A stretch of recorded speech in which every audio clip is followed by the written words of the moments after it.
Introducción. Y no existían los Tupamaros. Y después se acentuó la lucha y se cerraron más diarios y se siguió persiguiendo a la gente. Y vinieron las medidas más represivas y sobre todo vino la crisis económica. Vino la gente que no podía vivir, vinieron las fábricas trabajando dos jornadas por semana, con sueldos de 14, 13.000, 12.000, 16.000 pesos. ¿Quién vive con eso? Ese es el drama del país. ¿Cuántos hombres del interior del país van a Montevideo porque no pueden trabajar? ¿Y cuántos de los que van a Montevideo terminan finalmente viviendo en los cantegriles, saliendo de noche a revolver los tarros de basura, que está lleno Montevideo de esta gente a la cual se le tiene que dar un destino mejor porque son tan uruguayos como nosotros? Y entonces vinieron los asesinatos frente a la Universidad de Los Santos y de Susana Pintos. Y no existían todavía los Tupamaros. Y nosotros enfrentamos al gobierno en una interpelación histórica, seguramente no porque la hayamos hecho nosotros, sino porque fue cuando denunciamos al régimen.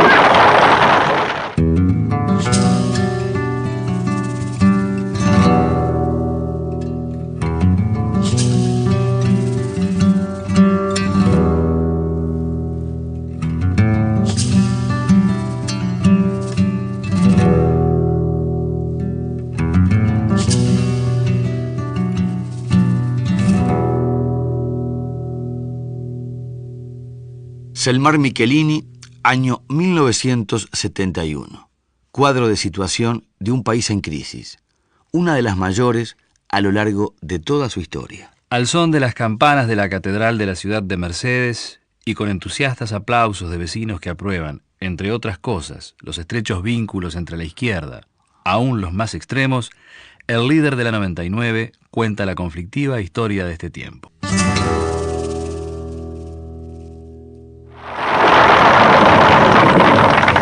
Ahí comienzan los hechos de violencia. La violencia estaba impuesta desde arriba. Todos reaccionamos a nuestra manera. Había que combatir al régimen. Nosotros hicimos la interpelación para voltear a un ministro. Washington Fernández y otros periodistas escribieron artículos tratando de inflamar a la gente, denunciando los hechos. Los oradores subieron a las tribunas para tratar de convencer al pueblo de la verdad que tenían y de desnudar al gobierno. Los dirigentes sindicales alertaron sus gremios y trataron por todos los medios de que en la fábrica se conociese cuál era el clima que estaba viviendo en el país. Los políticos intensificaron su acción de masas para tratar de convencer al pueblo que solo en la vigilancia permanente estaría la defensa de sus derechos. Y los estudiantes también salieron atrás de sus agremiaciones para tratar de defender la libertad. Cada cual eligió el camino de acuerdo a sus posibilidades y de acuerdo a su pensamiento. Y hubo otro grupo de hombres y de mujeres con los cuales nosotros no estamos de acuerdo, que eligió otro camino y que pensó que al gobierno que imponía la violencia y mataba solo se le enfrentaba con las armas en la mano. Nosotros tenemos la actitud pacífica y elegimos las elecciones y el camino de las urnas. Pero otros hombres y otras mujeres, tan uruguayos como nosotros, que han sufrido mucho y que han ofrendado sus vidas, entendieron que el camino era otro. No compartimos esa manera de pensar, pero nadie nos arrancará una palabra de condena a los hombres que pensaron que ese era el procedimiento.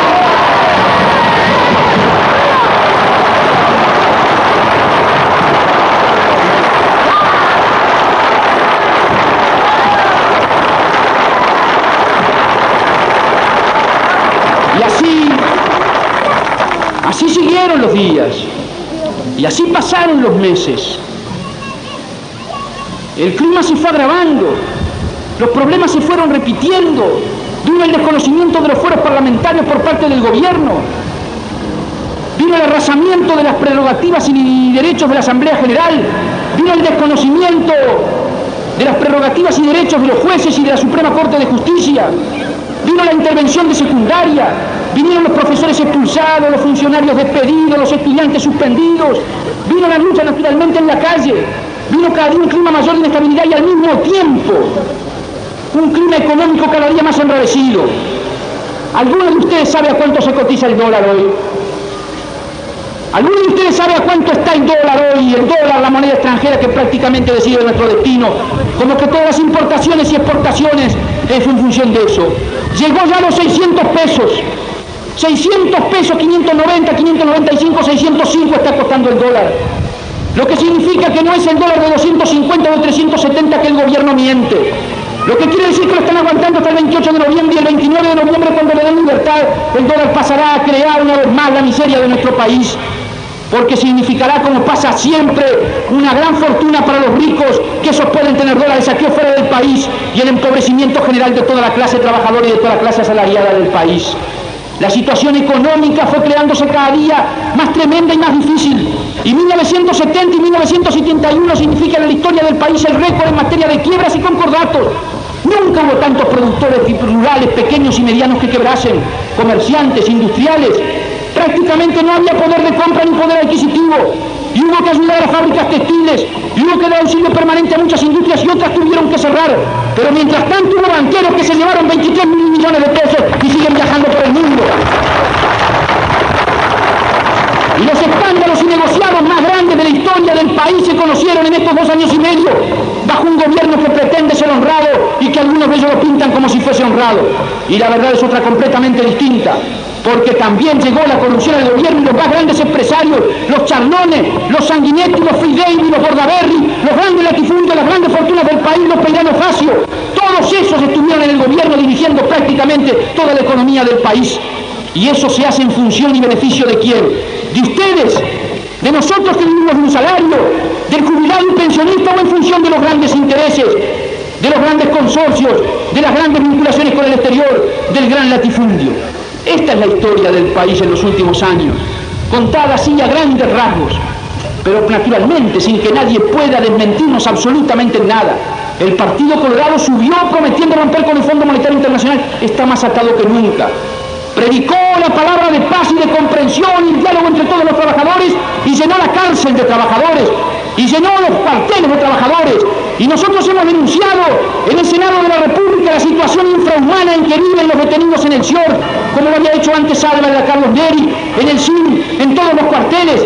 Y dijimos que hombres que no tenían antecedentes penales, que no tenían delitos, que habían sido absueltos por los jueces, a los cuales no se les podía condenar por nada, llevaban 6, 7, 8, 9, 10 meses, prácticamente casi un año, en los cuarteles de Montevideo, pudiendo ser solo visitados una vez por semana, en condiciones totalmente vejatorias, porque esto hay que decirlo, a los tupamaros la policía les tiembla, les tiene miedo, vive permanentemente.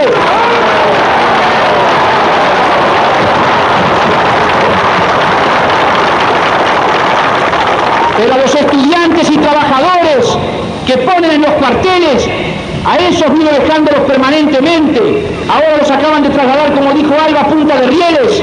Y el hecho cierto es que todavía hay más de 80, pero más de 10.000 trabajadores y estudiantes, profesores y hombres de toda condición social desfilaron en 3 años por las cárceles, por los cuarteles de Montevideo.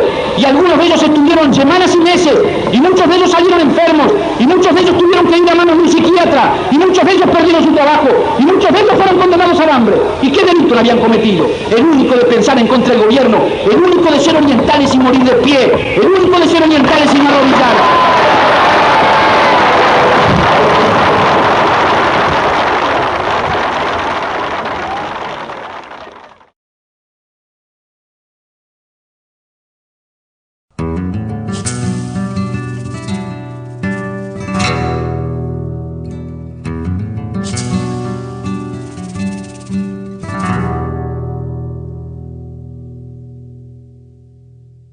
Capítulo 1. La tregua. Fue precisamente Selmar Michelini, ya senador, que en el duro invierno de 1972 dio a conocer la realización de negociaciones entre guerrilleros y militares y el establecimiento de una tregua. Pese al clamor generalizado, proveniente de distintas fuentes, entre ellas de Monseñor Partelli, por un alto el fuego, esta fue inmediatamente negada por las autoridades. Secreto de Estado, que incluso quiso mantenerse tras la caída de la dictadura en pleno período de apertura democrática. Luego de varias evasivas, logramos, 13 años después, el testimonio de quien en la época que se dio este hecho era el comandante en jefe del ejército, el general Gravina. La primera noticia que tuve fue a través del canal correspondiente, ¿entiende?, del Estado Mayor Conjunto, del general Álvarez, de que había indicios de que estas personas, por declaraciones de algunos que habían tomado, pensaban en buscar un arreglo, buscar paz. Amablemente, el exdictador Juan María Bordaberry se negó a referirse a estos hechos. Pese a cierta locuacidad de la que hace gala hoy día, este tema para él sigue siendo tabú. Así nos explicó su conducta en 1985.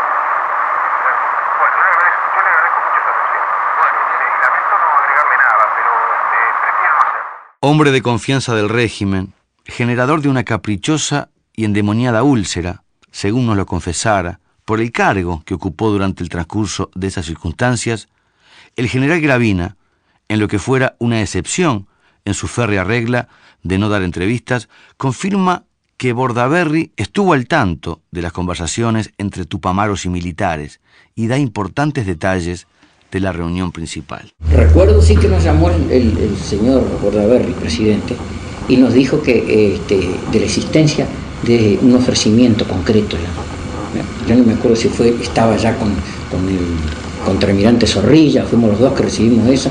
Entonces, como es lógico y me pareció muy razonable, ¿me entiende?, para terminar con esa barbaridad, ¿me entiende?, todas cosas esos asesinatos, esas barbaridades, yo digo, bueno, él sabía también la situación porque nosotros le hacíamos una apreciación de situación, a veces diaria, ¿me entiende?, de cómo iban las cosas, ¿me entiende?, a través de los canales correspondientes. Nosotros nos reuníamos en el Estado Mayor Conjunto y después de allí sacamos la información y se la pasamos a él. Muchas veces fue también a recibir allí, fueron también políticos. Bueno, entonces que él quería, que me dijo que nosotros los comandantes en jefe nos reuniéramos con los que estaban encerrados, los que ya estaban capturados, que era Lluvera, un tal Rosenkopf, creo que era, había otro más, como se llama. Usted sabe que yo si los veo no los conozco, ¿no? Fernández Huidobro puede ser. Creo que sí, creo que era Huidobro. Y había una mujer. Base en la Lanís también. Va a Lanís. Y había una mujer también. Yo no me acuerdo el nombre de ella, pero me da la impresión de que es Pérez, yo no me acuerdo. Sí, una morochita. Era la esposa de Amodio Pérez. Creo, bueno, había una nosotros no la conocemos morochita, tampoco. ¿no? Sé que había una mujer en la reunión. Nosotros, bueno, entonces llévennos todos a una unidad y fue al batallón de infantería ya. Y nosotros vamos a ir a hablar con ellos a ver qué es lo que quieren ellos para rendirse.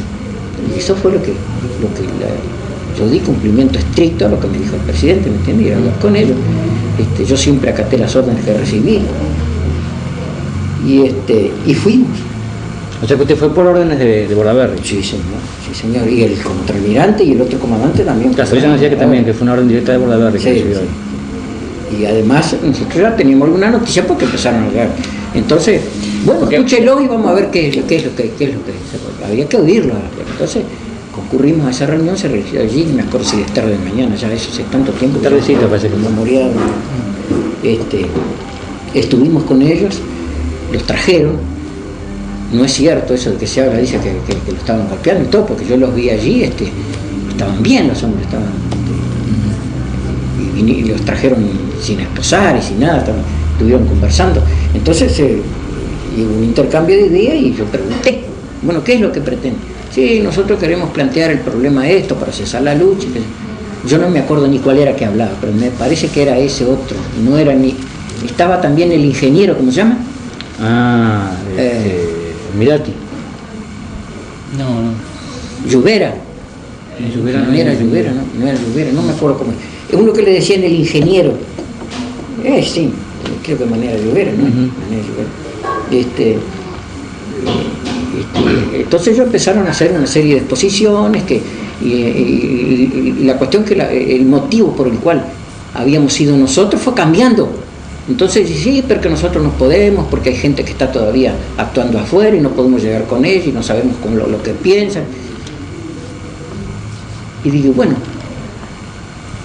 nosotros queremos saber qué es lo que ustedes quieren en concreto. Sí, no, nosotros queremos presentar una planificación de lo que esperamos si nosotros nos rendimos y tenemos un plan prácticamente un plan de renovación de instituciones había hasta un plan de pesca, me parece, algo me quedó de eso, porque eso no lo tenían allí en ese momento, no tenían eso.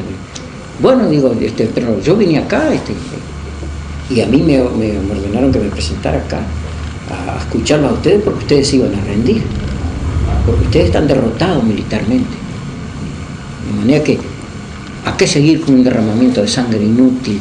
¿Entiendes? Un derramamiento de sangre inútil que llegaba a extremos que yo nunca los pude concebir, yo no los entendía, ¿me entiendes? Porque cuando se lucha, se pelea, se se va a matarse, ¿me entiendes? Tiene que haber un motivo o una causa que lo lleve. Ellos la tenían, la causa general de ellos, que ellos esgrimían, pero también en aquel momento, en la situación en que se estaba, ¿por qué matar gente indiscriminadamente? ¿Por qué? Nunca entendí eso, ¿me entiendes? Nunca entendí eso. ¿Usted le preguntó eso? Yo le pregunté a uno de ellos. Inclusive le pregunté por qué mataron a los 4 soldados que estaban en la puerta de mi casa. Y entonces me contestó uno de ellos, medio así, fríamente nomás, y dice, bueno, son procedimientos de la guerra. Este aludido plan de pesca, por quien viera morir en su propio domicilio a 4 soldados, al igual que otras propuestas económicas, en sus documentos originales fueron ampliamente publicadas en nuestro trabajo escrito. A su vez, el mencionado ingeniero Manera Lluveras, por la parte tupamara, agrega el nombre de quien mostró más interés en el diálogo. El único que dijo algo significativo fue Álvarez, que fue una frase más o menos así, de que era necesario que ambas partes se dieran un poco. Al parecer, Gregorio Álvarez había quedado muy consternado tras el atentado tupamaro que le costó la vida a su hermano, el coronel Artigas Álvarez. Además, después de los hechos sucedidos entre el 14 y el 17 de abril de 1972, con varias muertes de integrantes del Escuadrón de la Muerte, aparato paralelo del régimen, de varios miembros del Movimiento de Liberación Nacional y de los 8 comunistas asesinados bárbaramente por las autonominadas Fuerzas Conjuntas en su sede del Paso Molino, a uno y otro lado de la trinchera se consideraba que ya había sido suficiente. Gravina, el máximo jerarca militar, agrega otros datos. No hubo ninguna violencia ni nada, absolutamente se habló correctamente, ¿me entiendes? Seriamente y correctamente. Ninguna prepotencia, nada, absolutamente nada. Además, yo no soy proclive a esas cosas. No, usted no a todos, le digo, todo. No, al contrario, se habló tranquilamente, con toda seriedad, muy serio, sí, pero ninguna imposición o violencia, o cállese la boca. Se intercambiaban opiniones, digamos. Sí. Pocos días después de haber sido liberado, culminando su condición de rehén de la dictadura, Eleuterio Fernández Huidobro tuvo que hacer un gran esfuerzo de memoria para recordar este episodio, el cual por primera vez estaba tomando estado público, y responder en qué consistía la negociación. Estaba Gravina, comandante del ejército, Caldas, comandante de la Fuerza Aérea, Zorrilla, comandante de la Marina, Cristi, comandante de la División Ejército número 1, Aranza, segundo jefe de la División Ejército número 1, Trabal, jefe de inteligencia, Gregorio Álvarez, jefe de Estado de la Conjunta, Lina, jefe de la División Ejército número 2, faltaba Chiarte, jefe de la 3, y faltaba el jefe de la 4 de la Nación de Guinea.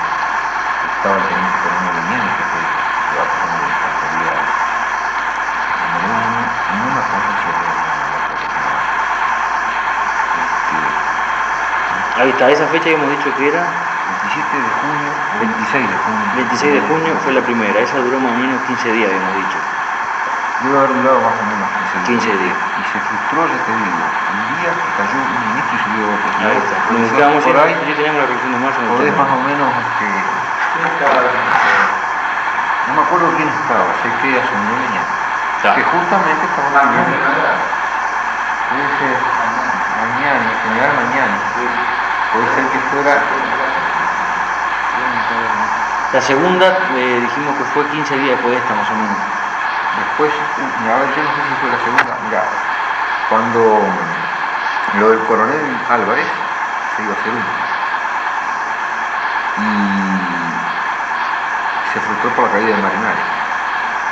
Yo no me acuerdo si la segunda fue antes de eso o después de eso, ¿viste? Pero hubo una segunda que se frustra por ese incidente que te conté, o por lo menos esa es la excusa que a mí me dan, porque yo voy a la casa del doctor Dubra muchos días antes del día que se frustra, y el día que se frustra me dan como razón de ese trancamiento de la negociación que estaba encaminada. El hecho de que se había formulado una denuncia por parte, no sé, de una vigilancia que había en la casa del doctor Dubra, de que había entrado yo con un capitán del ejército y luego el senador Erro. Y entonces eso dio lugar a una especie de escándalo interno dentro del ejército, y por lo tanto hubo que parar. Y Y la tercera sería... Y la tercera debe haber comenzado un mes antes de la caída de Sendic. Uno de los motivos del corte de esa negociación, la caída de Sendic. ¿El corte de parte de usted o de parte de ellos? De parte de ellos. No había esa condición de negociar prácticamente. Claro. Este, Yo te pediría un resumen de los puntos que ustedes pedían, si te acordás. Nosotros pedíamos la solución de lo que ellos llamaban sedición causa. La reforma agraria, la estatización de la banca, y todo lo demás, todo lo que constituye. Con motivo de esta negociación, Fernández Huidobro se movió libremente para contactarse con otros tupamaros detenidos en otros cuarteles y también con aquellos que, libres, actuaban clandestinamente. Incluso los militares, por iniciativa del general Gregorio Álvarez, aportaron a Fernández Huidobro armas y granadas de mano para ser utilizados ante cualquier inconveniente, que lógicamente podría provenir de otros militares no enterados de la negociación. Los tenebrosos comunicados de las fuerzas conjuntas aturdían a la opinión pública con su insaciable búsqueda del ya legendario Raúl Sendic. Él, en tanto, entraba a los cuarteles como parte de la negociación. Mientras todo esto sucedía, el ministro de Defensa Nacional, Augusto Legnani, se enteraba por conductos non santos. Así nos los explicó en 1985, cuando estábamos empeñados en desentrañar esta secreta trama de nuestra historia. En esos meses, yo prácticamente no estaba en el ministerio, porque o estaba dando explicaciones, o en la Cámara de Diputados o en la Cámara de Senadores. Y entonces allí conversaciones de unos senadores, que si ustedes me apuran no puedo precisar quiénes, o de diputados, me enteraban de que habían ciertas conversaciones con gente que estaba en el sector de los tupamaros. El doctor Augusto Legnani, reiteramos, el entonces ministro de Defensa Nacional, debió recurrir a su primo, el entonces teniente coronel Legnani, comandante de la unidad militar donde tuvo lugar la reunión clave, para conocer otros detalles. En cierta oportunidad conversamos de una reunión que habría tenido lugar en el Batallón Florida, en que estaban presentes altos oficiales y representantes del Movimiento de Liberación Nacional. Ahora, si ustedes me dicen quién es, no recuerdo, tendría que volver a hablar con él, pero no sé. ¿Quién fue que lo enteró? El primo suyo. Mi pariente. Claro. Muchos fueron los intereses creados para que la negociación no prosperara y culminara con un reconocimiento de la guerrilla, al estilo de lo sucedido en El Salvador o actualmente en Colombia, y a continuación el restablecimiento de la paz con un alto el fuego que sellara el derramamiento de sangre. Según el ex senador del Partido Demócrata Cristiano, Juan Pablo Terra, en otro testimonio, también exclusivo, que publicáramos en 1986, otro ministro, perteneciente a la lista 15, le comentó en esa época que muy enojado se había opuesto ante el presidente Bordaberry a la firma del acuerdo. 3 eran los ministros de la 15 en el gobierno: Pintos Rizo, Francisco Forteza y Julio María Sanguinetti. Cuando consultamos personalmente a Forteza, este nos respondió que el más indicado para hablar de estos temas era Sanguinetti.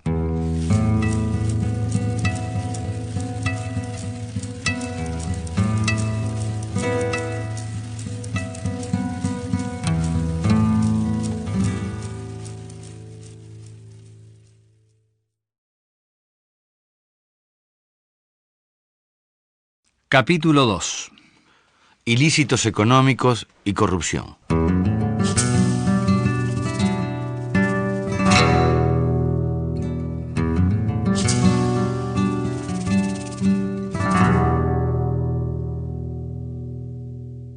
Apenas una semana después de frustrado el anterior intento negociador, un grupo de militares fueron desafiados por tupamaros.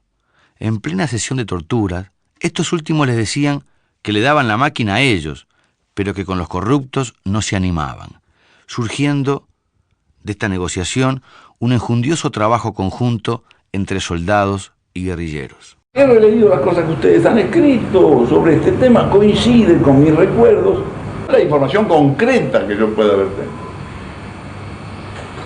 La tuve un día en que, la fecha ustedes la saben con precisión, la pueden ubicar perfectamente, es el día en que, estando yo en mi despacho del Senado, fui llamado a su despacho en la presidencia de la Cámara de Diputados por Héctor Gutiérrez Ruiz, que me dijo: está aquí Fasano, que tiene información.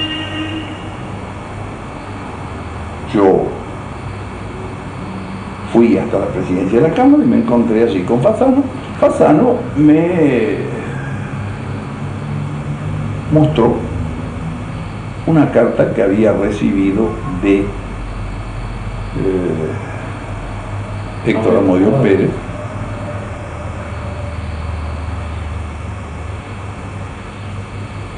le pregunté si tenía la certidumbre de que era auténtica. Me dijo que no tenía duda alguna, porque él había sido, de muchacho, de estudiante, viejo amigo de Amodio, y que Amodio tenía una grafía absolutamente inimitable. Escribía todo en letras mayúsculas de imprenta, sin embargo en un trazo corrido. Es lo que ustedes ven en la fotocopia del facsímil de lo que luego publicó Marcha, aquella célebre frase: estamos en una unidad militar, que obtiene Ortiz. En uno de esos documentos, en este caso puntual, hecho con fines de delación por parte del tupamaro Amodio Pérez, le advierte a Fasano que tuvo que sacar lo de la negociación entre el MLN Fuerzas Armadas, porque si no, me cortan la cabeza. Y también que el tupamaro Ettore Pierri trabaja, le dice, con oficiales de las Fuerzas Armadas en delitos socioeconómicos. Tan importante como su testimonio fue la entrega que nos hizo el legislador nacionalista Dardo Ortiz del referido manuscrito. El periodista Federico Fasano, por su parte, confirma las fechas a las que alude Wilson Ferreira Aldunate. El martes 26 de septiembre me reuní con Sereni en su casa, a solas, y decidimos convocar una reunión con todos los grupos involucrados. El jueves 28 de septiembre, creo que ese día se aprobó la prórroga de suspensión de garantías, una cosa así, me acuerdo bastante de eso. Se produce la reunión, está Sereni, Arismendi, Cardoso, Héctor Rodríguez, Nicolás Rey, el 16 de marzo. Ese mismo día en la tarde me reúno en la presidencia de la Cámara de Diputados con Héctor Gutiérrez Ruiz y Wilson Ferreira Aldunate. Alertado por Fasano y también por el capitán de navío Bernardo Piñeirúa, Wilson Ferreira Aldunate pone al tanto al general César Martínez, por ese entonces todavía comandante en jefe del ejército. Y yo le digo: general, desdichadamente se nos ha hecho tarde, yo hubiera deseado tener esta conversación con usted un poco más temprano, pero dentro de 15 minutos, si usted quiere comprobar las connivencias de los oficiales del ejército, de algunos oficiales del ejército, con algunos tupamaros, no tiene más que presentarse a las 10 de la noche en el Batallón Florida, donde los va a encontrar a todos reunidos. Yo tengo un altísimo concepto de... Todos mis recuerdos me reafirman en ello, un muy alto concepto del general Martínez. Creo que realmente era un hombre de bien, un hombre de honor y un militar apegado a la defensa de las instituciones. pero también tengo la seguridad de que en aquel momento él ya no controlaba las fuerzas teóricamente bajo su mando. El coronel Pedro Montañés señala su apreciación de este peculiar encuentro que se desarrollaba en el máximo secreto, en tanto la opinión pública solo recibía información de la tremenda dureza de un enfrentamiento.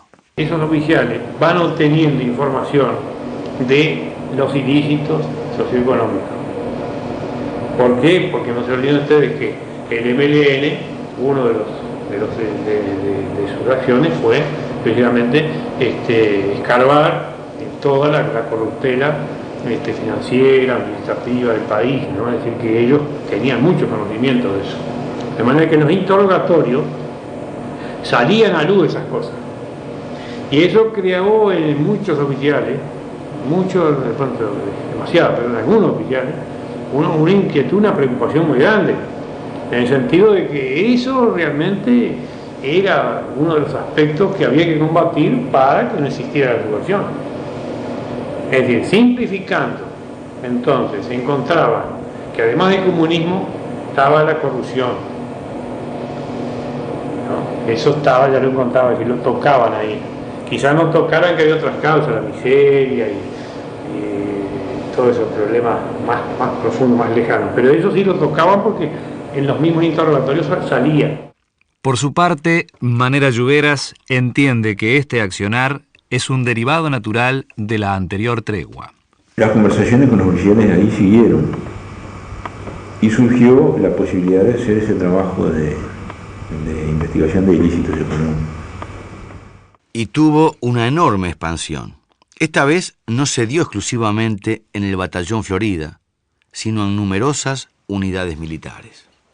No participé en ese grupo porque en realidad se formaron en varios cuarteles grupos de trabajo con presos para el estudio de ilícitos económicos. Y en donde yo estuve, que era en artillería, se formó un grupo también donde yo estaba, pero no llegamos a trabajar casi nada, prácticamente nada, porque eso también se cortó. En materia de ilícitos económicos están trabajando full time, le explicó Amodio a Fasano en su encuentro secreto en el cuartel Florida, autorizado por los jefes de la unidad. Amodio agrega lo siguiente: ahí está Pierri trabajando intensamente. Hoy, por ejemplo, detuvieron a 50, fundamentalmente referidos a problemas de seguros. Comentaban alborozados los éxitos que van teniendo. Es impresionante la información que han obtenido para liquidar a Jorge Valle. Justamente el episodio de la infidencia que involucraba a este político era uno de los expedientes más codiciados, a tal punto que los militares montaron un operativo clandestino y allanaron el juzgado donde el mismo estaba archivado. Muchos de los cuarteles donde capitanes, tenientes, coroneles y otros oficiales recibían instrucción por parte de los tupamaros detenidos eran llamados la escuelita. Escuchamos al mencionado tupamaro Ettore Pierri, actual periodista.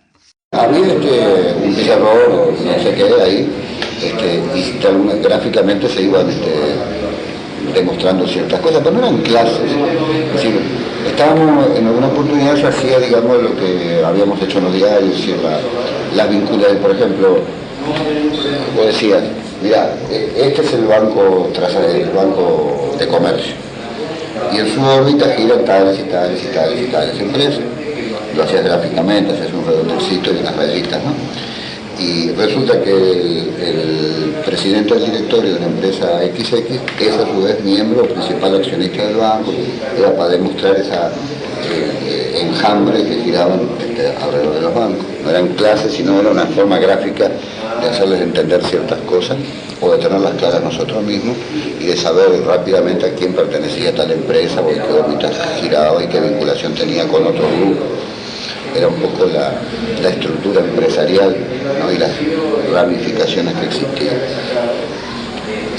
Tanto a nivel empresarial como incluso a nivel familiar, porque resultaba que la esposa de no sé quién era a su vez cuñada de no sé quién, y se vinculaban también familiarmente, ¿no? Entonces, El explicar todas esas cosas tan abrumadoras, los tipos no los asustó en determinado momento, ellos decían que iban a arrasar con todo igual. Sí, no, yo creo que no los asustó y además le clarificó mucho la cosa, ¿no? Porque era impactante el asunto, 500 tipos que tenían todo el país para ellos y que estaban en los principales bancos y que a su vez estaban en los puestos de gobierno, ¿no? Que el ministro de Hacienda, ponele, era a su vez el dueño de la mayoría de los bancos, o el ministro de Relaciones Exteriores estaba vinculado a 100.000 empresas extranjeras, y cosas por el estilo, entonces resultaba muy claro.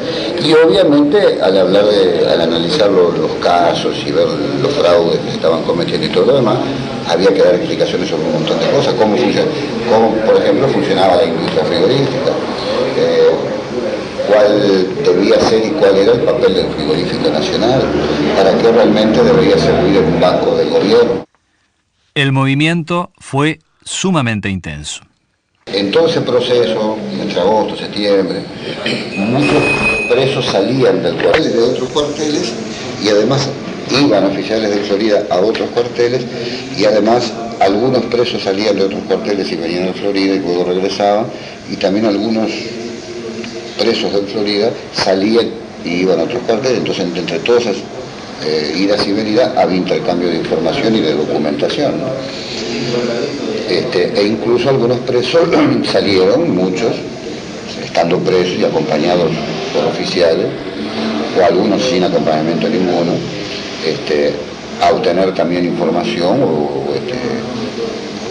fuera del cuartel, ¿no? Con el compromiso de regresar, ¿no? Voluminosas carpetas con rigurosos estudios de la realidad económica, denuncias sobre ilícitos, como así también numerosísimas actas de interrogatorio a altos empresarios involucrados en la supuesta corrupción fueron publicados en nuestras dos obras de 1986 y 1997. Pero esto tampoco podía prosperar demasiado. Tal lo que opina Manera Lluvera. Veía imposible ponernos de acuerdo para luchar por algunas medidas de tipo social y económico. Por lo pronto, para una primera etapa de la reforma agraria, nacionalización de la banca, ese tipo de medidas. En determinado momento, uno de los oficiales le comenta a Pierri que el poderoso general Cristi, que estaba al frente de la región militar 1 y era el líder del sector ultraderechista, ordenó terminar la investigación porque las irregularidades eran tales que iba más de medio país preso. Desde altas industrias, la plaza financiera, ramificaciones en otras partes del mundo, nada se salvaba. Con esta versión coincide el coronel Pedro Montañés. Se llegó a determinado momento en este proceso, después del golpe, en que se empezó a tratar de hacerles comprender a los oficiales que ir más allá de ciertos límites ponía en peligro incluso el propio proceso revolucionario que llevaban adelante las Fuerzas Armadas, porque se iba a tocar intereses que iban más allá de las posibilidades, digamos, de actuar.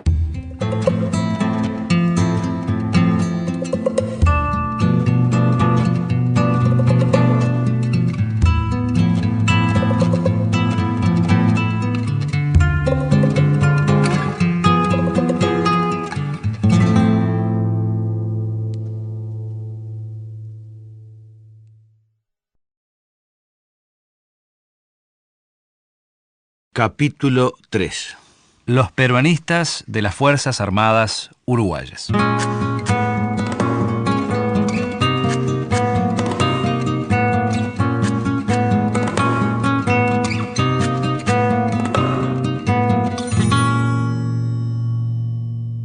La oficialidad, generalmente conocida como del Florida, los capitanes del ejército que le ganamos la guerra a los tupamaros, como ellos decían, que además impulsó la tregua y participó activamente en el trabajo conjunto entre militares y guerrilleros contra los ilícitos económicos, se identificaba con los militares golpistas de Perú Estos habían desarrollado profundas transformaciones estructurales en su país que connotados izquierdistas de distintas partes del mundo, entre ellos Salvador Allende y Fidel Castro, elogiaban como verdaderamente revolucionarias. El coronel Pedro Montañés se remonta a los orígenes de este proceso en nuestro país. Para que el militar, digamos así, tome, sin brinque, digamos, se meta en la cosa social y política, había que crear una nueva mentalidad, hacerlo participar. ¿De qué manera? Bueno, introduciéndole el elemento de que la subversión que es generada, que era según la noticia recibida de Estados Unidos por un complot internacional, por el comunismo internacional, no era eso solo, porque eso sería una simplificación que solamente pocos la recibirían. Era necesario captar más militares, incluso más dinámicos, más intelectualmente más capaces. Y por lo tanto, no es solo el comunismo, incluso lo dice McNamara, lo dicen otros, es decir, aunque no existiera comunismo, la conflictividad social se va a dar porque hay razones sociales, como es la miseria, como es ese abismo que se va creando entre los países. Pero eso lo van descubriendo ustedes, digamos, los que tenían determinada posición concreta. No, y todos, incluso todos, en general los oficiales van agarrando de que hay una serie de causas. Entonces, todo eso antes de que entren a combatir contra la subversión, digamos. Claro, es todo un proceso que lentamente comienza a producirse en el país, yo diría que desde los años 60 y pico. También entrevistamos al general peruano Fernández Maldonado, mano derecha del general Velasco Alvarado, que presidió a partir de 1968 su país en un peculiar proceso izquierdizante. Y algo que no trasciende en la magnitud que debiera hacerlo, porque jugó un rol importantísimo, fue las actividades de inteligencia en el ejército, el sistema de inteligencia, escuela de inteligencia. Todo este conjunto de situaciones que acabo de señalar nos permitieron abrir los ojos a la realidad de nuestro país, ¿no? Y conocer, por lo tanto, la tragedia de nuestro pueblo, cuáles eran las causas profundas, ¿no? de la situación de pobreza, de miseria, de su desarrollo, cuál era el grado de instrumentalización de que éramos objetos por parte de Estados Unidos, cuál era el grado de compromiso de los altos mandos con la oligarquía peruana, y al abrirse los ojos y analizar, por lo tanto, la problemática nacional integralmente, nos dimos cuenta que era necesario pues transformar el país, y que las causas de la subversión no solamente eran atribuibles a como se pretendía señalar, a la subversión comunista, no, sino que la subversión venía desde arriba. Y eso que yo señalo en este momento también fue confirmado por el episcopado latinoamericano en Medellín, donde se denuncia la violencia institucionalizada en toda América Latina, es decir, la violencia amparada bajo normas constitucionales y legales. Pensamos desde esa época entonces que era necesario pues transformar al país. Los oficiales del Florida, los peruanistas del ejército uruguayo o ese sector de las Fuerzas Armadas tupamarizadas, como otros lo entendían, respondían al coronel Ramón Trabal. Nos dice precisamente otro coronel, Zufriategui, lo siguiente. Empieza el gorillaje y a nosotros en el IMES, que estábamos allá en la calle en 8 de octubre, había una cantidad de gente que nos decían los comunistas, o los rojos del IMES, nos decían nosotros, ¿no? Porque cuando empezó a avanzar el gorillaje, bueno, nosotros empezamos a organizarnos también, ¿no? Sí, sí. Digo, y Trabal era un tipo que estaba con nosotros, ¿no? Siempre estuvo con nosotros. Todos los testimonios coinciden en las referencias ideológicas de Trabal. Bueno, el tipo está muy embalado en su cosa, Bueno, porque hay embalado con qué? Ahí viene un poco, para un poquito, ahí viene un poco la modalidad y yo qué sé, un poco cuáles serían sus objetivos finales, ¿no? Digo, Trabal es un tipo muy inquieto, muy inteligente, muy perspicaz, un tipo que se empieza a meter, empieza a conocer cosas se empieza a deslumbrar o empieza a leer mucho todo el proceso peruano y todo eso, ¿no? Igual fue sindicado después como peruanista.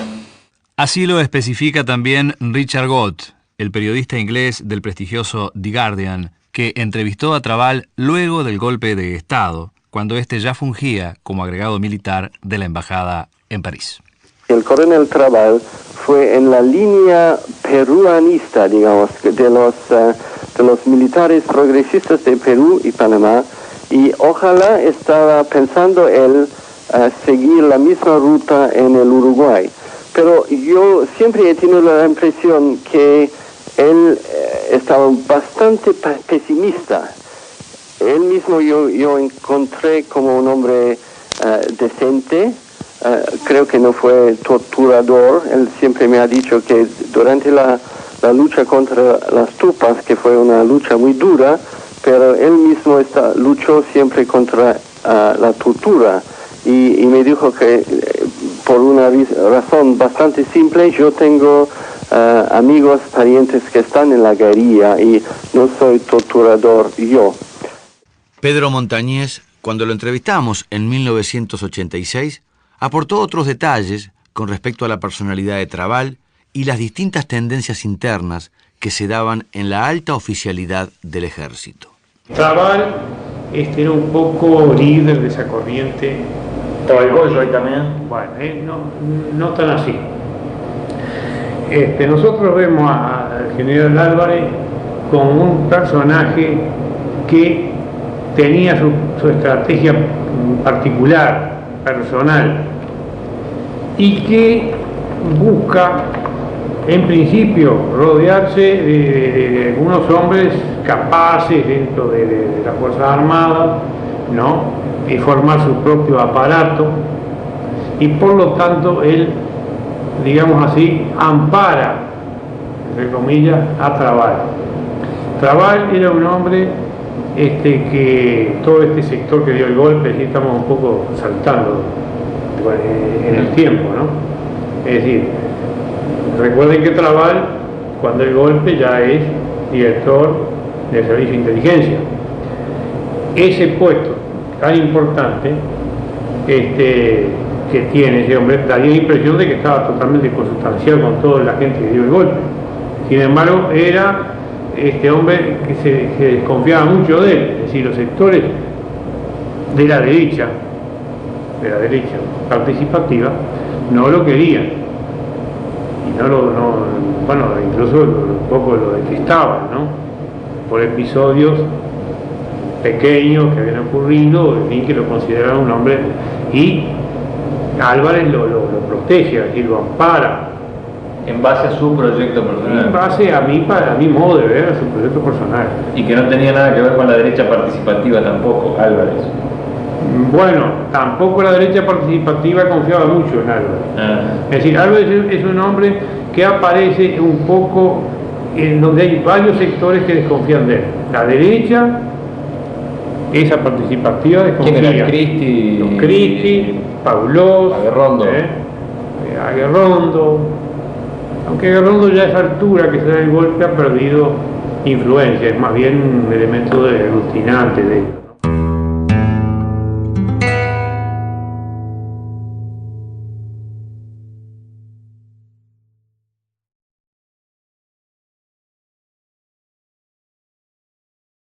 Capítulo 4. Febrero de 1973.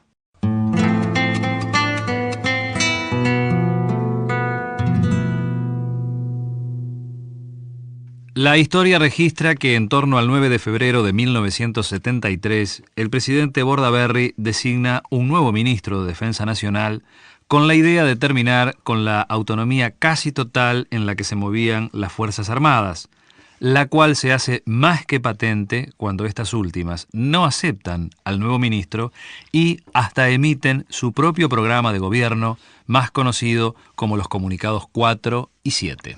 Todo parece indicar que el sector de los peruanistas de las Fuerzas Armadas pudo, en esta instancia, hacerse de las riendas del poder. Así lo han admitido desde el ultraderechista, por entonces coronel Balestrino, Bordaberry mismo, hablando de que el espejismo del militarismo populista y prosoviético de Velasco Alvarado en Perú era para mí causa de preocupación, y hasta el mismo Trabal conversando meses más tarde, casualmente en Lima, con el periodista brasileño Neiva Moreira. Trabal reconoció entonces que no podían lograrlo solo él, otros pocos coroneles y unos cuantos mandos subalternos, que para eso precisaban un general. La apuesta total se hizo en la figura de Gregorio Álvarez. Parecía presentar ciertas cualidades para encabezar el movimiento y ofrecer garantías para defenderlo. Le admitió Trabal a Neiva. Pero como ya se dijo, Álvarez escudriñaba su propio proyecto y, tras el pacto de Boisolanza, en ese cálido febrero, los peruanistas pierden definitivamente la pulseada. En ese pacto, ultraconservadores civiles y militares celebran su Santa Alianza. En la madrugada de ese incomprensible, para muchos, 9 de febrero, Trabal dialoga con su viejo amigo, el también coronel ya retirado y ahora frentista Carlos Sufriategui. Así nos lo contó este último. La madrugada de febrero del 73, nosotros tuvimos una reunión en la casa Sereni, y porque ya había información de que pasaba algo, ¿no? Y en algún momento me acuerdo que hice el comentario: pucha, si yo pudiera conversar con Trabal, a lo mejor podría saber cosas. Y alguien que estaba ahí me dijo: si usted quiere hablar con Trabal, yo a lo mejor puedo en este momento hacer alguna cosa. Y después se fue. Y al rato vino y me dijo: dentro de una hora y media lo va a llamar Trabal por teléfono acá. Y efectivamente, no sé, a las 5 de la mañana o a las 4 y media de la mañana, creo que no estoy seguro, pero creo que sí, seguramente me llamó por teléfono el batallón de infantería, que es de 13 infantería ahí en la avenida de Instrucciones. Entonces yo le pregunté, digo: mira, acá hay una cantidad de informaciones que usted hace un disparate. Entonces me dijo que no, que disparate, y me pasó por teléfono todo el comunicado 4. No es 7 porque el 7 salió el otro día y no lo hizo él. Le dijo que el otro día iban a salir con los tanques y todo. Ya estaban saliendo ya. Bueno, ellos estaban todos metidos ahí en el cuartel. ¿Qué le decía él? No, que ellos lo que pretendían no era nada de golpe ni nada por el estilo, que simplemente era hacer un planteo a nivel nacional. Todas las consultas hechas señalan a Trabal como el mentor de los comunicados 4 y 7, que, como se sabe, tienen cierto sesgo progresista.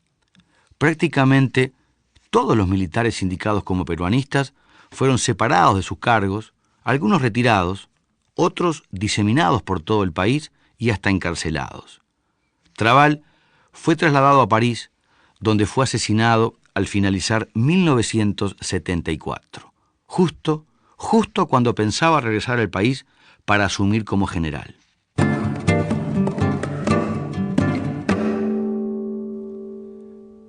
Pero en ese muy controvertido febrero del 73 pasaron otras muchas cosas, entre ellas la acción de guerra conocida como el Copamiento de la Ciudad Vieja por parte de la Armada Naval, por decisión de su comandante en jefe, el contraalmirante Juan Zorrilla, para defender las instituciones democráticas, también un clamor por la renuncia de Bordaberry y algunas propuestas de llamadas anticipadas a elecciones.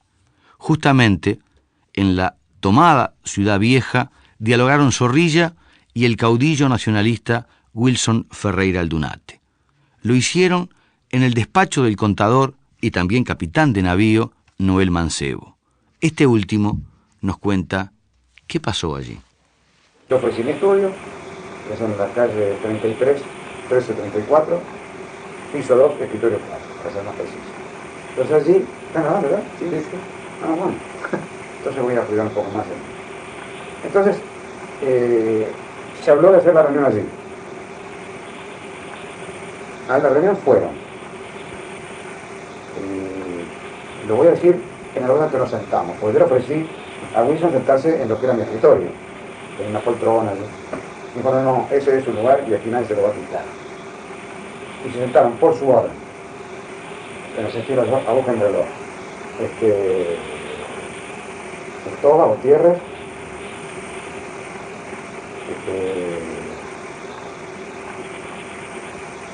Wilson, Adenbervaz, esos sillones individuales, en un sofá los dos juntos, Piñerúa y Zorrilla, y John de escritor.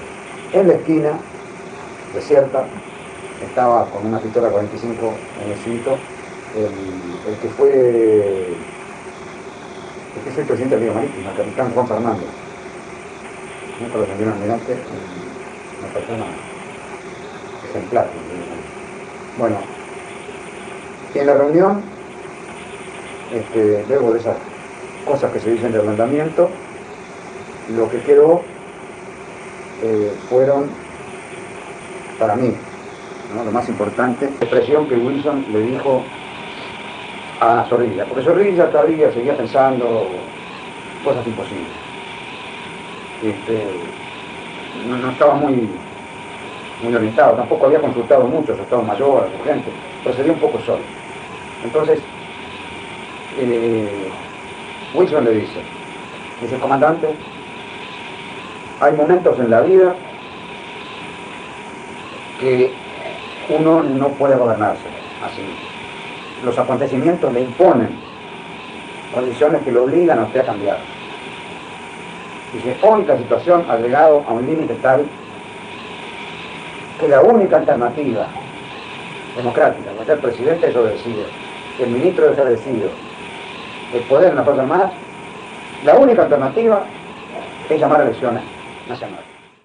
Ese llamado a elecciones anticipadas no implicaba, como mucho se ha insistido últimamente, que Bordaberry renunciara a su cargo en lo inmediato, sino cuando asumiera el nuevo presidente, y mucho menos que un triunvirato militar se hiciera cargo del gobierno durante algunos meses, contemplando el acto eleccionario y la asunción del nuevo presidente.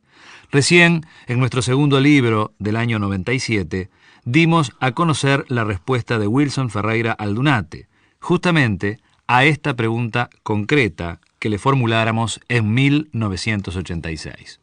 Lo que nos respondió, quien, como bien dijera Carlos Quijano, fue el causante de una revolución dentro de su partido, fue lo que sigue.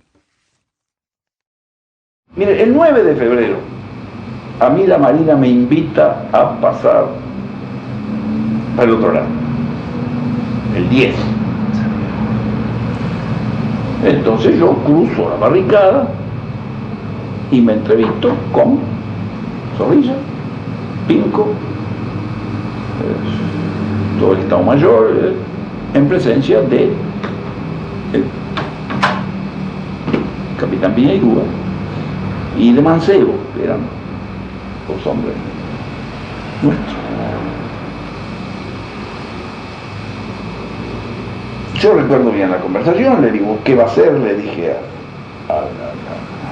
primero le digo, mire, a mí toda esta operación me tiene muy desconcertado,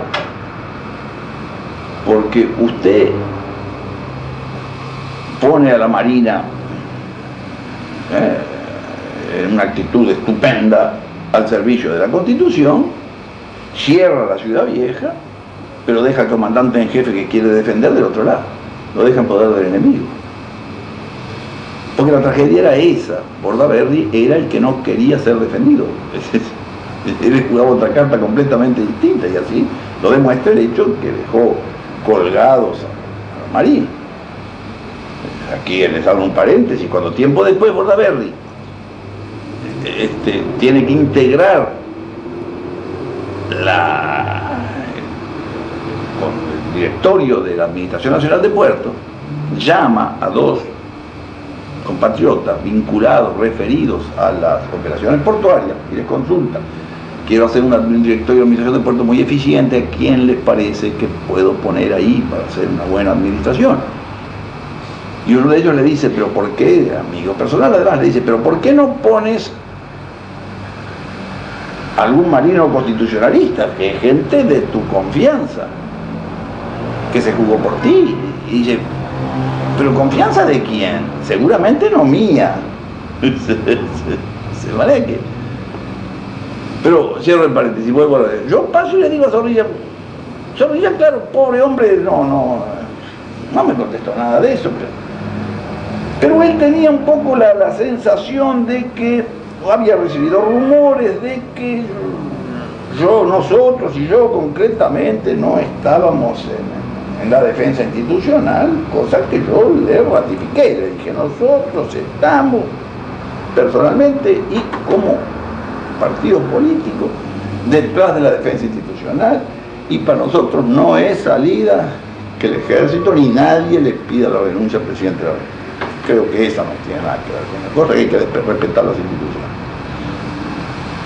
También le digo, ¿usted qué va a hacer? Y me dice, bueno, los generales han violado la Constitución, tienen que ir todos presos. Le dije, así pierde, comandante. Así pierde porque la Marina puede impedir que se hagan cosas, pero no puede imponer ninguna. Usted no puede ir a meter a Cristian en la cárcel. Como lo dijera Ferreira Aldunate, en declaraciones en pleno calor de los hechos en 1973, las propuestas de renuncia de Bordaberry venían, además de las que ya se hicieron públicas, como la formulada por Seregni, del Partido Colorado y de su propio entorno ministerial. En especial del influyente ministro Benito Medero, que tuvo esa iniciativa que luego acompañaron algunos blancos, entre ellos el wilsonista Gutiérrez Ruiz. Parte de esos movimientos los presenció directamente el también wilsonista, en sus tiempos de sacerdote en 33, Juan Martín Posadas, que nos dijo al respecto. Toda fue 33 con Benito Medero a hablar con el que estaba allí de superior mío, que era el padre Mullin, que después fue monseñor, fue obispo, y que era una persona que espiritualmente tenía contacto con Bordaberry. Y le fueron a pedir que intercediera ante Bordaberry para que Bordaberry renunciara. Y Mullin les dijo, yo si voy a hablar con Bordaberry para decirle que se quede. En la parroquia de la Cruz Alta llegaron tempranito, nos despertaron, Peltoa y Benito Medero, y plantearon eso, y la respuesta que le dio Monsignor Muñoz fue así: si yo me meto en esto, que no me pienso meter, pero si me metiera es para decirle a Bordaberry que se quede, que no se vaya. A Juan Martín Posadas le quedaron algunas interrogantes. Pero digamos, la dupla esa ya es contradictoria, porque ¿qué hacían juntos Benito Medero, que ya muy amigo de Bordaberry, que fue ministro de Bordaberry, se quedó en el golpe, fue uno de los artífices? Mancebo aporta otros aspectos del objetivo buscado por los marinos al ocupar la ciudad vieja y critica cierto apuro en buscar la salida más correcta a tan compleja situación. Yo creo que la Marina podía haber tenido una situación durante un tiempo y eso lo iba a desgastar al ejército, porque ellos tampoco estaban muy unidos. Ellos se unieron mucho más después del golpe, cuando tuvieron que empezar a defenderse, pero no tenían ningún cuerpo hábil para la pelea puerta a puerta. La Marina dominaba la red cloacal de la ciudad vieja. Meter las tanquetas allí era un desastre, con una botellita nomás. Molotov las hacía volar. La Fuerza Aérea totalmente inactiva. Y teníamos nada menos que toda la banca. ¿Cómo funcionaba el país? ¿Quién se animaba a hacer quedar el país 15 o 20 días sin banca? Se paraban importaciones, exportaciones. La idea de la Armada fue generar una situación que, con los medios que tenía, porque estaban todos los manuales de prefectura, que no eran gran cosa. Lo importante eran los fusileros, que eso valían por 5 soldados. Tenían una formación que en ese momento no lo tenía ningún cuerpo de ejército. Y bueno, dominaba la ciudad vieja, el ejército allí no iba a poder entrar porque eran muy pocas las entradas que tenía. No era que aquello fuera un frente abierto como en un campo de batalla, quedaron determinadas calles cerradas y el resto ya quedaba bloqueado. Entonces, viendo de buscar una salida, se buscó la forma de que Girona dice de generar una reunión. Yo había hablado ya con el Tierra Ruiz en algún momento, que tenía la preocupación de cuál era la salida. Las represalias a los marinos ocupantes, si bien no fueron inmediatas, como uno de los tantos resultados del pacto de Boy-Solanza entre Bordaberry y los generales, parecen ser eternas. Así lo especifica el también capitán de navío Bernardo Piñeirúa. Después del pacto Boy-Solanza prácticamente nos desmantelaron. Y no tomaron todas las medidas, pero con el tiempo las fueron tomando. Después aplicaron el famoso inciso G, del cual todavía no hemos salido, por el cual nos pasaron a retirar, decapitaron, como casi todos los capitanes de navío prácticamente estábamos en contra del proceso, nos pasaron a retiro, obligatorio. Yo digo que todavía no hemos salido porque los únicos que no hemos sido reparados somos los integrantes de la Fuerza Armada. En más de una docena de años de democracia, tras la caída de la dictadura, el castigo se mantiene. Yo sigo siendo capitán de navío como fui en el momento que me echaron. Todos estamos en la misma situación. A veces aparece algún proyecto, pero por ahí queda, ¿no? Porque siempre hemos encontrado la oposición del Poder Ejecutivo. En ese sentido. Incluso cuando la ley de caducidad, que iba un artículo que componía nuestras carreras, siempre al retiro, no volviendo a la actividad. Se vetaba la ley si no se sacaba ese artículo. Y incluso el hecho de que nos asciendan en retiro no significa, para nosotros desde el punto de vista económico, no significa nada. Porque como la ley aquella que hicieron, o como las leyes nuestras, dicen que con determinados años de servicio, uno gana el sueldo privado inmediato superior al pasar a retiro. Nosotros, desde que pasamos a retiro, estamos cobrando como si fuéramos contrabrillantes, pero de grado nunca lo veía. Bueno, evidentemente la oposición a que eso ocurra debe venir de las propias Fuerzas Armadas, pienso yo. En declaraciones públicas formuladas en 1996, Julio María Sanguinetti acusa a Wilson Ferreira Aldunate, quien estaba, según Sanguinetti, en la idea de buscar un entendimiento con algunos militares para propiciar la salida de Bordaberry y seguir adelante con Zappelli, el vicepresidente. Agrega Sanguinetti que no compartía esa iniciativa, según él, de Ferreira Aldunate, porque era un modo de incitar al presidente a una solución golpista. No obstante ello, en julio de 1973, Sanguinetti dio cuenta que en el epicentro de los episodios de febrero visita a Bordaberry. Allí, indica Sanguinetti, le digo que solo le queda renunciar, que de lo contrario solo vegetará en la presidencia, que no tiene más posibilidad de resistir o alcanzar alguna solución digna. Me dice que no, que el vicepresidente no tendría una mejor situación que él. Yo le sostengo que Zappelli heredará esa situación, pero que podrá enfrentarla con otra libertad política, que contará con otros apoyos ya cerrados para él.